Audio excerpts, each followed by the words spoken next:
Good afternoon and namaste to all. Let me start by telling you a story. This is a story of a phone call that I had with a friend of mine in Mumbai about an year and a half ago. And I could hear some chatter at the background of this call. And I heard somebody say something along the lines of, "Ye to zyada hi equity pooch raha hai." And I said, "Who said that at the background?" And there comes the grand entry of our grandmother giving startup equity advice. How many of you would have thought this would have happened a few years ago? So what is really happening within the Indian entrepreneurship ecosystem is a real cultural mindset shift change around how we are looking at entrepreneurship, engaging with entrepreneurship and all of it, thanks partly to reality shows like Shark Tank India, which was what was happening in this particular story, and thanks to Buildathon and hackathons like what we are in. That's the first main trend that we are seeing within the Indian entrepreneurship ecosystem. Taking a step back, I am a professor at the University of Glasgow's Adam Smith Business School, where I teach and research on entrepreneurship and innovation ecosystems, particularly focusing on social, rural, and digital ecosystems. I was one of the founding co-chairs of the G20 Startup 20 Task Force on Sustainability a couple of years ago, and then last year was involved as an advisor with the G20 Brazil's startup initiative on ESG, which is Environmental, Social, and Governance Task Force. I am a member of the World Economic Forum's Social Enterprise Advisory Group and co-author what is called as the Global Entrepreneurship Monitor, got from these reports in the subsequent part of today's discussion, just to give you a picture around how the Indian entrepreneurship ecosystem space is developing, what does it mean for practice and the ecosystem and entrepreneurs at large, and where could we go from there. I'm also the co-creator of what is called as SDG 0, which is an open social movement where we are trying to create bottom-up approaches to solving the SDG challenges. The second key trend that we are picking up from the Indian entrepreneurship space is the convergence or gender parity with regard to entrepreneurship, wherein we are seeing female and male entrepreneurship rates coming together for the first time. We've been tracking this for about 25 years now. And if you go back to 2001, we saw that there is a 1:3, as in for every female entrepreneur, there were 3 male entrepreneurs in 2001. And cut to 2022, we saw this converging. So for the first time in the Indian space, we are seeing gender parity within the entrepreneurship rates. But if you look around this room, you might well ask, well, Sreevas, I don't see that reflected in this room. And that's an important caveat that I need to add while we understand what is on the screen, which is the caveat that when it comes to technology entrepreneurship, which is what we largely see in this room, we don't yet see this gender parity coming through. But if you look at entrepreneurship of all forms, which is what this graph reflects, which includes everyday entrepreneurship, which includes your mom and pop stores, if you put all of that together, then we are seeing gender parity come together, but it's yet to reflect in rooms like this. Again, if you look at this room, you might also feel that it's all the Gen Z kids and the 90s kids who are driving entrepreneurship in India. But that's not so either. If you look at the older generation, at least by age, which is the age group of 35 to 64, they are just 2 percentage points behind when it comes to starting up. The larger trend, essentially, is the fact that we are beginning to see inclusivity, both in terms of gender as well as in terms of age, getting reflected within the Indian entrepreneurship ecosystem space. The next key trend that we find is what digital public infrastructure is doing for entrepreneurship, particularly formalizing the informal sector. And that's doing 3 things. It's solving for identity issues, solving for credit issues, financial credit, and third, solving for market visibility issues.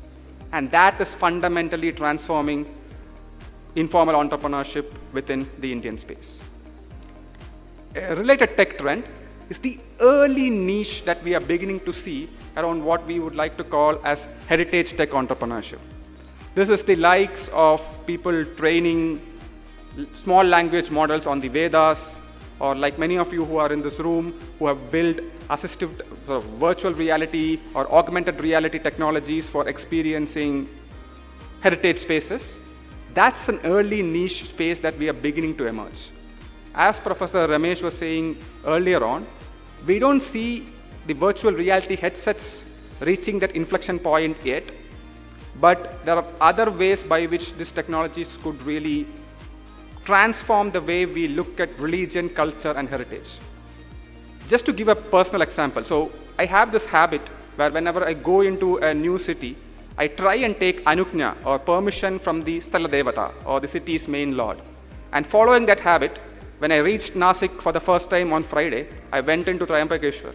And one of the things that struck me was on the outsides of the walls, there were a lot of possibilities where if I had just picked up my camera and looked at what this sculpture was, if there was some mechanism by which I could have been informed as to when this was built, what is the particular sculpture about, and all of it, I thought I would have had a much more immersive spiritual experience. Given what a lot of the startups in this room are doing, I don't think it's that hard, right? It is if we can adapt something into just flipping the camera, because anyway people are taking photos. I was on a longer queue, I saw people taking the photos, so anyway they're picking up the camera app. Can we just embed something into it for the Kumbh Mela, which then tells the story of what that particular sculpture is and all of it, that can help immerse the experience more. And that, I feel, is a really early niche that we have around heritage tech entrepreneurship, which we have been talking about in some of our articles as well recently. The fourth key trend is the overall ecosystem quality improving. To be specific, in the last year's Global Entrepreneurship Monitor report, we found India to be second ranked when it comes to the ecosystem quality index. And like what Kaustubji was saying in the morning, this has meant that we have had a very strong entrepreneurial decade. 120,000 startups, third largest ecosystem, third highest number of unicorns. This has also meant that there's a lot of people like you, 80% of you to back similar to the people in this room, who have also been thinking that it is easy to start a business in India. A same proportion also believing that they see good opportunities. And a same proportion also thinking that they have the knowledge and the skills to start. If you hear what I've said so far, you might almost believe that I'm giving a far too optimistic a story of the Indian system. So I will add 4 caveats or 4 buts to this. The first but is the but of fear of failure really hampering all this ease of starting business, having the knowledge and skills. Because over 60% say that they do not want to start a business because they fear that it might fail. And what this is doing is it is really muting those who actually intend to start. So while you see there is good opportunity, while you think you have the skills, because there is the fear of failure and the stigma attached to it, those who actually intend to start gets muted really. The second but is the but of muted ambition. Very few are expecting to really grow beyond 6 jobs in 5 years, which means that a lot of who actually going to start are going to stay small with just them, their family, and a few friends being employed in the startup even after 5 years. So that's an issue of muted growth ambition that we are seeing within the system. The third but is that a lot of this is in the space of retail and personal services. What do I mean by it? This is the likes of kirana stores, the likes of saloon services, personal services, all of it. It's less than 3%, which is what we are seeing in this room, is in the space of IT professional services. That's the third but, where a lot of it is low margin, high competition businesses, and very few with high margin, high scale potential businesses.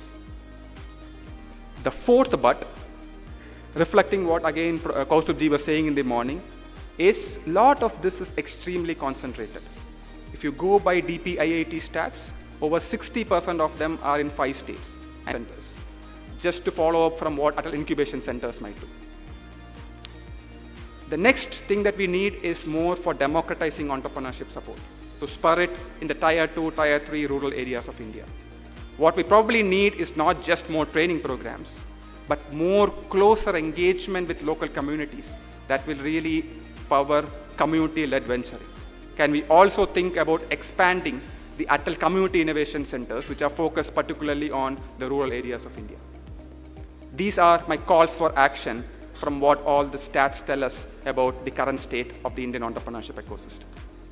My big bet is on the convergence of conversational AI, which would help us navigate through the language barriers that we have with vernacular and integrating that with e-commerce options like ONDC, which are open source, open protocol based options to really democratize entrepreneurship.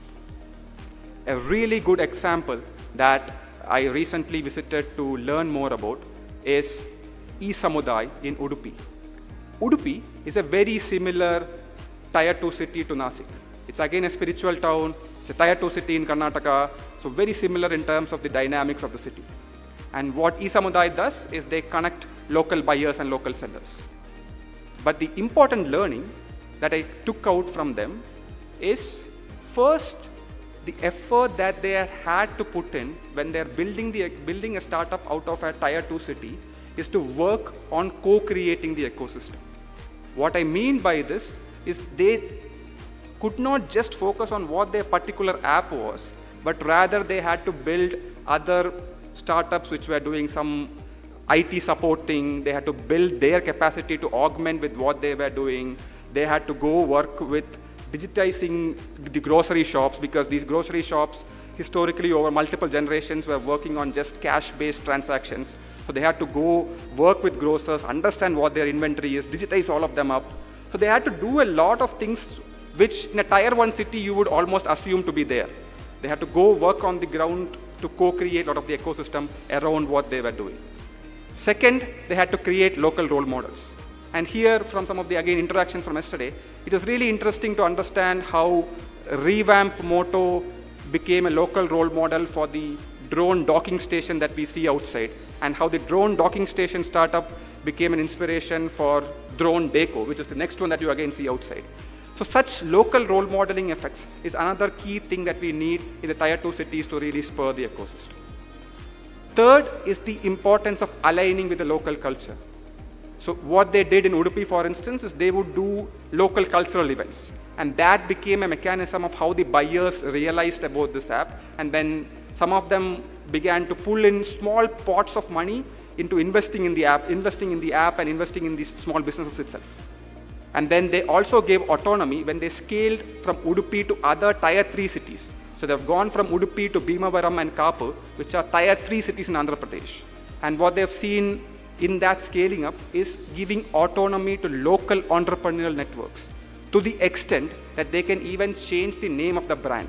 So it's not called e-Samudai in other places. When they went to Tanjavur, they called it as some local super. So the extent of autonomy that they gave for the local entrepreneurial networks to customize and contextualize the app to the local culture and the local dynamics is another thing when you start thinking about scaling up from Tier 2 to Tier 3 and beyond. These are three key learnings that I had from there.